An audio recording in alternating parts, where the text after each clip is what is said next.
एक मिनट एक मिनट एक मिनट एक मिनट, अरे सिद्धार्थ एक मिनट, अशोक जी कुछ बोलेंगे।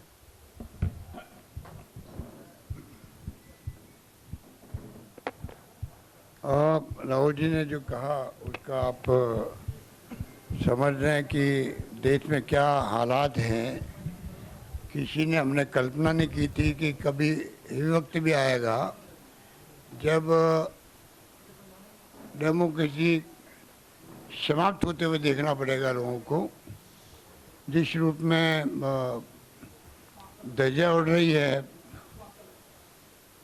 संविधान की, कोई कल्पना नहीं कर सकता। महंगाई हो, बेरोजगारी हो, जीएसटी हो, जो कुछ भी हो रहा है देश के अंदर, सुनवाई करने वाला कोई नहीं है। ऐसा पहली बार हो रहा है। आज अगर विधानसभा चलती है तब भी हम लोग डीएलओ की मीटिंग नहीं कर पाते जिले के अंदर कि विधायकगण, माननीय विधायकगण असेंबली भेजी है। और यहाँ पर आप देखिए खड़गे साहब को, सोनिया जी को, पार्लियामेंट चल रही है और आप बुला रहे हो। इसलिए मैंने उस वक्त कहा था कि ईडी का आतंक है देश के अंदर, आतंक है। ED, income tax, CBI. Rahul ji के नेतृत्व में हम लोग गए थे वहाँ सीबीआई के दफ्तर के बाहर रात को 2 बजे, 2:30 बजे। आज तक सुना था कि सीबीआई छापे डालती है पुलिस पर। पहली बार पुलिस छापा डाल रही थी सीबीआई पर। तो देश में जो कुछ हो रहा है वो खतरनाक खेल हो रहा है। डेमोक्रेसी खत्म हो रही है। अब समय आ गया है कि जनता को भी आगे आना पड़ेगा। आंदोलन कांग्रेस कर रही, विपक्षी पार्टी जहाँ जिनको सूट करे वो साथ दे, वरना खुद के जो सामाजिक संगठन हैं, एनजीओ है, एक्टिविस्ट है, उनको भी कोई तरीके से सरकार के खिलाफ खड़ा होना पड़ेगा। मैं निवेदन करना चाहता हूँ। आज जो ये आह्वान किया गया है पूरे देश भर के अंदर, लोगों को महसूस हो रहा है कि कितनी भारी महंगाई है, बेरोजगारी से हाहाकार मचा हुआ है युवाओं के अंदर। जीएसटी का जो नए कारनामे हो रहे हैं रोज के रोज, वो आप देख रहे हो। तो समय आ गया कि मीडिया को भी हिम्मत दिखानी पड़ेगी। जैसे जनता आगे आ रही है, मीडिया हिम्मत नहीं दिखा सकती, जनता आगे आ रही है, उसी प्रकार से मीडिया के मालिकों के ऊपर जो दबाव है इनकम टैक्स का, ईडी का, सीबीआई का, उसको भी छोड़ना पड़ेगा। जब नेशनल हेराल्ड भी अखबार है वो, जब अगर एक न्यूज़पेपर पे हमला हो सकता है तो कभी किसी पे भी हो सकता है। दिमाग में रखें बात को। आज मीडिया के सामने बहुत बड़ा चुनौती है कि वो बोल नहीं पा रहा है। बोलना चाहिए उसको। राहुल जी ठीक कह रहे हैं, वो हिम्मत नहीं दिखा पा रहा है। हिम्मत अपनी दिखाएंगे तो एक बात मैं कह के अपनी बात समाप्त कर देता हूँ। जो आपके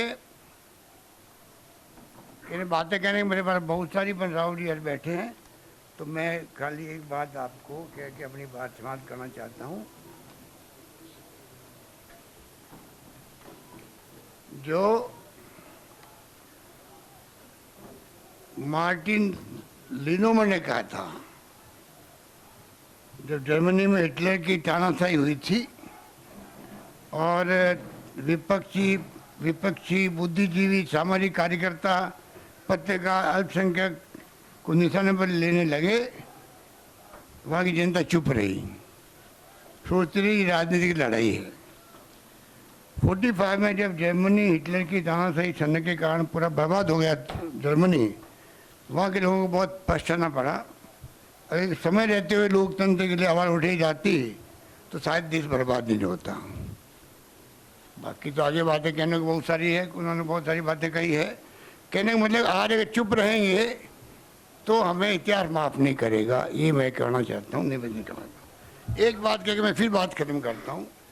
पंडित नेहरू और जो जमाना था उस जमाने का, उनको मैं याद दिलाना चाहता हूँ, मोदी जी को और इनकी आरएसएस के इनके आकाओं को। राष्ट्रीय ध्वज जो है, एक पैरा पढ़ के मैं बात समाप्त करूँगा। हिंदुस्तान के राष्ट्रीय झंडे को अभी मैंने फहराया है।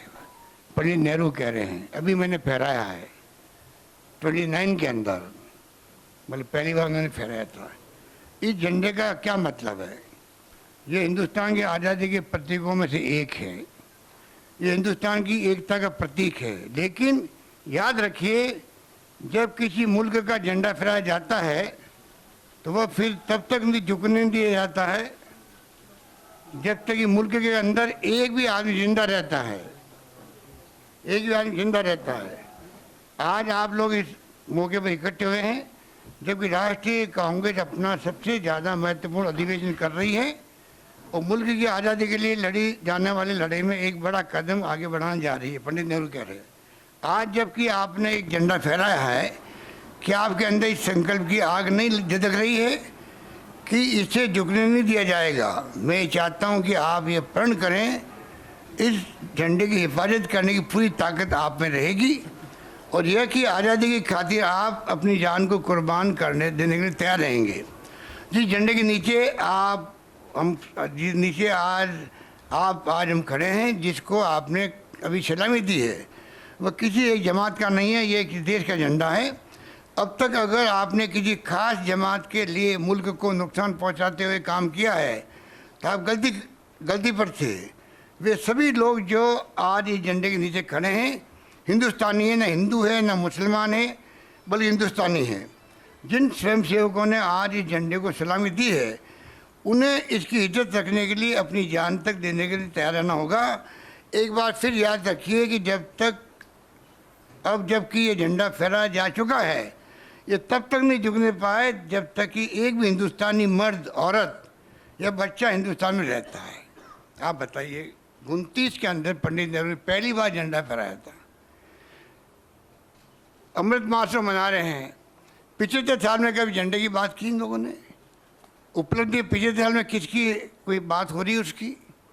आप क्या चाहते हैं, देश को किस दिशा में लेना चाहते हो, धीरे धीरे देश समझ रहा है। इसलिए मैं कहना चाहूँगा जो समस्या हमारे सामने चुनौती भरी है, हम सबको आगे आना पड़ेगा। मेरा निवेदन यही है। धन्यवाद।